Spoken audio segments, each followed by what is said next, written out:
గౌరవీయులు పెద్దలు మారేపల్లి నవీన్ రెడ్డి గారిని వేదిక మీద రావాల్సిందిగా కోరుతాను.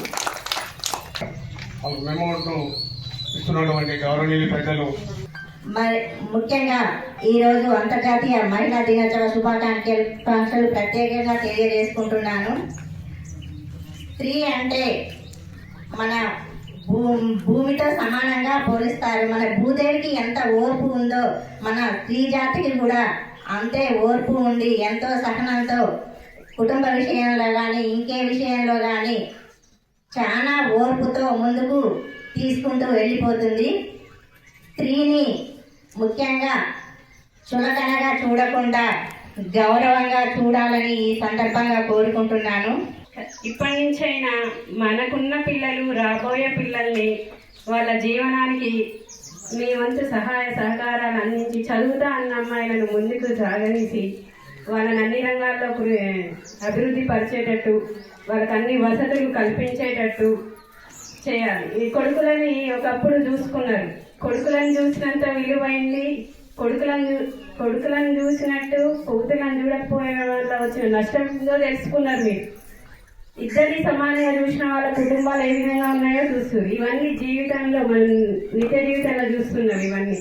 కాబట్టి మీ యొక్క పిల్లల్ని మంచి అమ్మాయిల్ని మాత్రం ఖచ్చితంగా చదువులో రాణించే వాళ్ళని, వాళ్ళకి చదువు తప్ప వేరే ఇతర కళలు ఉన్న వాళ్ళని అదేవిధంగా ప్రోత్సహించి ముందుకు కల్పించాలని మనస్ఫూర్తిగా కోరుకుంటూ థ్యాంక్ యూ.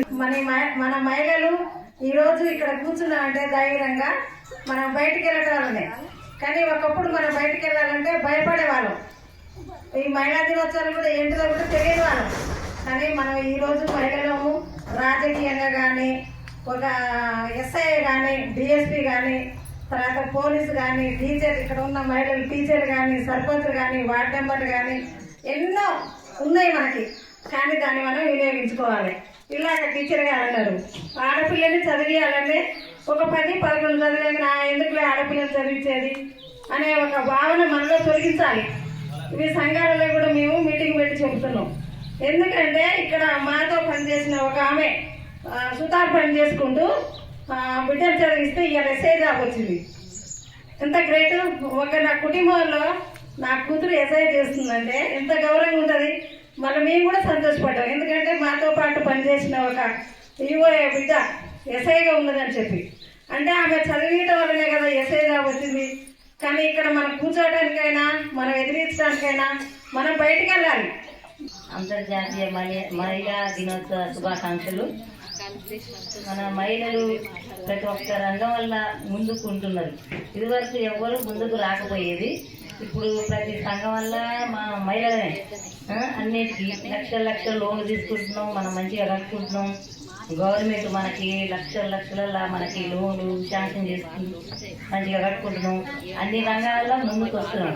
మన రిజర్వేషన్లు కనుక మహిళలకి ఎక్కువ ఉన్నాయి. అందుకనే ఎవరైనా మహిళలు దేనికైనా ముందడుగు వేయాలి.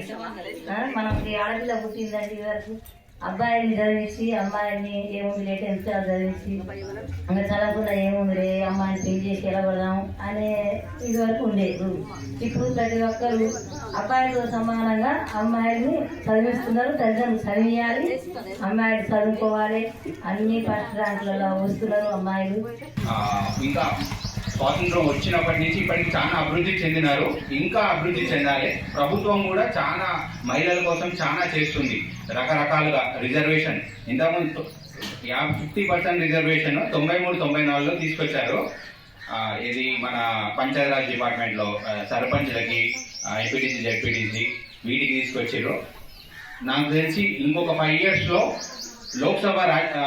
లోక్సభల ప్లస్ ఎమ్మెల్యే కూడా 33% రిజర్వేషన్ అనేది రాబోతుంది. అది వస్తే మహిళలు కూడా 33% చట్టసభలో ఉంటారు. చట్టసభలో ఉన్నారంటే మీకు మీ గొంతు వినిపిస్తుంది, మీరు కొట్లాడొచ్చు. మీకు కావాల్సిన హక్కులు కానీ ఏదైనా ఇబ్బంది అయితే మాత్రం చట్టసభలలో చాలా పవర్ ఉంటుంది.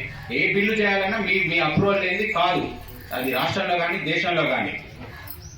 ఇంకొకటి, మహిళలు చదువుకొని ఉద్యోగం చేస్తే చాలా ఇండిపెండెంట్గా ఉంటారు. ఇండిపెండెంట్ ఉన్నారంటే మీకు ఇక మీకు ఒకరి మీద డిపెండ్ అవసరం లేదు. మగవాళ్ళ మీద కూడా, అంటే అన్నిట్లో కాదు, కొన్నిట్లో మీ స్వతంత్రంగా మీరు స్వయం శక్తితోటి ఉన్నారంటే మీకు చాలా చాలా మంచి జరుగుతున్నది. అన్ని రంగాలలో మహిళలు ఉన్నారు.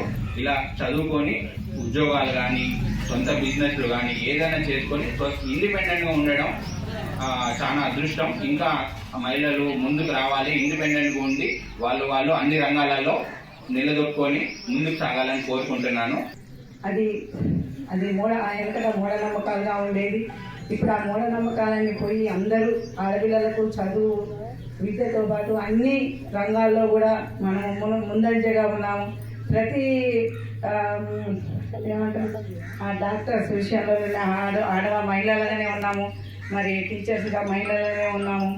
మరి ఎయిర్ ఫోర్స్ నడిపే వాళ్ళు కూడా మహిళలుగానే మనం ముందుగానే ఉన్నాము. అన్ని రంగాల్లో ముందస్తుగానే మహిళలమే ఉన్నాము. అందుని బట్టి ఎంతగానో సంతోషిస్తున్నాను. మరి మహిళలుగా ఇంకా మనము ఇంకా వెనకబడిపోకుండా ముందంజల్లో ఇంకా మనమే ఉండాలని ఆశిస్తున్నాను. మనందరికీ తెలిసినటువంటి విషయమే, యావత్ భారతదేశంలో దేవతల కాలం నాటి నుంచి కూడా ఒక స్త్రీకి ఒక ప్రత్యేకమైనటువంటి పాత్ర పోషిస్తున్నటువంటి విషయం. అందులో భాగంగానే ఎప్పుడు కూడా పురాతనకు దేవతల కాలం చూసినా కూడా ముందు మహిళా పేరుతోటి, తర్వాత పురుష పేరుతోటి సంపాదిస్తున్నటువంటి రోజు సీతారాముడు సీతని అదేవిధంగా ఎంత ప్రాధాన్యత ఇచ్చిండో చూసేసి, అదేవిధంగా రాను క్రమక్రమంగా మొఘల్ సామ్రాజ్యం వచ్చిన తర్వాత మరి అప్పటి నుంచి తర్వాత బ్రిటిష్ కాలం నుంచి వచ్చిన తర్వాత మహిళలకు ఒక రకమైనటువంటి వ్యక్తిగా వాళ్ళు ముద్రేసి శ్రమజీవులుగా చూసేసి వాళ్ళని చాలా ఇబ్బంది పెట్టేటువంటి సందర్భంలో ఉంది. తర్వాత మన స్వాతంత్రం రావడానికంటే ముందు మహిళలకు ఎలాంటి ఓట్లకు కూడా వచ్చేది కాదు, మహిళలకు గుర్తింపు ఇచ్చేది కాదు. అప్పుడున్న పరిస్థితుల్లో శివాజీ కూలగొట్టే విధంగా గడగడలాడించినటువంటి చరిత్ర ఒక తల్లి తీసుకున్న పాత్రే ఆ రోజున చేసినటువంటి పరిస్థితి. అదేవిధంగా అందుకని పెద్దలు అంటారు, మాతృదేవో భవ అని చెప్పండి అంటారు. తల్లికి ఇలాగ సర్పంచ్ గారు చెప్పడం జరిగింది. మరి మహిళ లేనిదే, స్త్రీ లేనిదే మరి పుట్టగానే లేదు, మరి ఉన్నటువంటి పరిస్థితి లేదని చెప్పని. ఇది అక్షర సత్యం.